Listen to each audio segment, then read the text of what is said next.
Everyone's heard of it, yet very few people are talking about it. Your credit.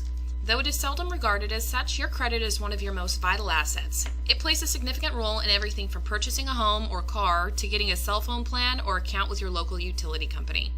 If you were lucky, your parents may have discussed the issue of credit with you, but for so many Americans, the first time they ever consider their credit is when they're being informed that it is subpar. Your credit is used to assess the level of responsibility you hold involving money and your ability to repay your debts. So let's talk about your credit, how it is assessed, and things you can do to increase that ever-important FICO score. There are three major credit bureaus: Equifax, TransUnion, and Experian.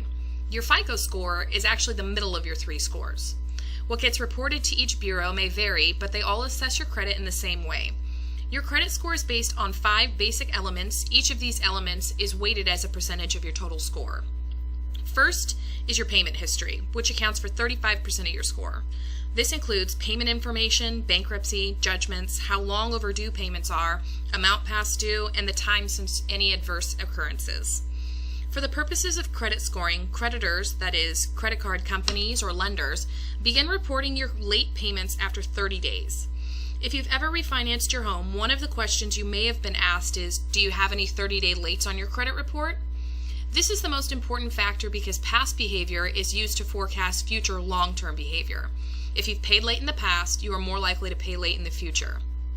Credit card late payments are judged differently than other long-term installment loans, such as mortgages or student loans, which damage your credit more severely. So the number one most important thing you can do to build good credit is never make a late payment.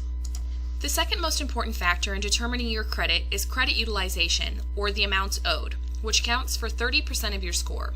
In simple terms, how much of the total credit extended to you are you using? A general good rule of thumb is that you should try to keep all your debts at no more than 30% of the total credit extended to you. The credit bureaus view borrowers that habitually max out credit cards or who get very close to the limits as people who cannot handle debt responsibly. Managing your credit can get a little tricky in this area if you have a lot of mortgages, car loans, or student loans because you are essentially using 100% of the credit extended to you. However, credit cards have the highest impact in this category. The third factor, weighing in at 15%, is the length of your credit history. This includes the length of time your accounts have been open as well as the length of time since your accounts have been active. As a result, it is impossible for a person with new credit to have a perfect score. A longer credit history provides more information and offers a better idea of long-term financial behavior. So if you already have credit history, you should try to maintain long-standing accounts, but don't let them become inactive for too long. This will show a long history of consistently being able to manage and pay off your debts. Contrary to what some people may have told you, it can actually be a good thing to have a lot of credit cards, as long as you use them responsibly. For all the parents out there, it is never too soon to start talking to your kids about credit. It is one of the most important things you can teach them to ensure they have a successful future.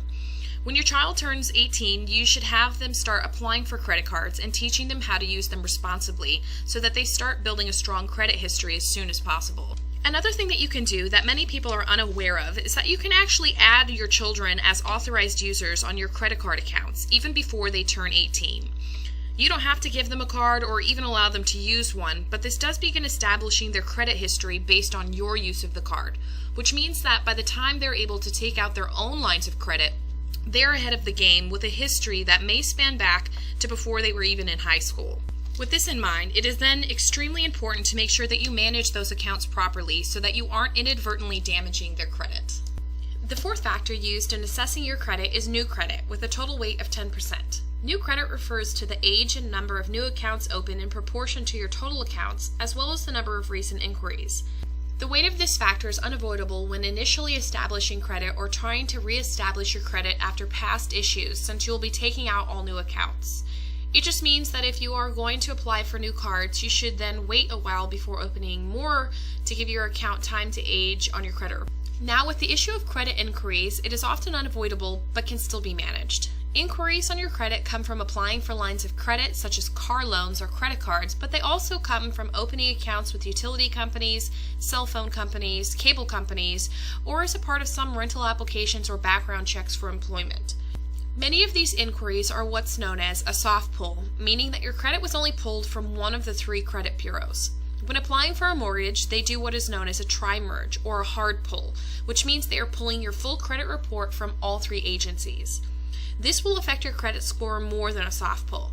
If you're looking to buy a home, talk to a mortgage broker who can assess your financial situation and submit your loan to a lender that is most likely to get you approved.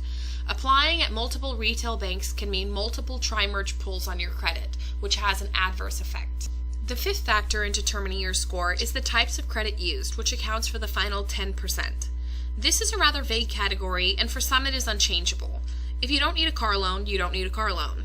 Having a mix of revolving credit and installment loans does represent lower risk for most lenders. However, it doesn't mean you should run out and take out loans that you don't need. Many people will have a good credit mix by necessity of life. Most individuals today have or will have student loans and will need a loan to buy a car. So don't stress too much. You should never take out an installment loan that you don't need. Knowing the various weights given to each component of your credit score gives you a better idea where to focus your attention. As you can see, the first two factors account for nearly 2/3 of your credit score. The remaining 1/3 can move you from a good credit score to a great one.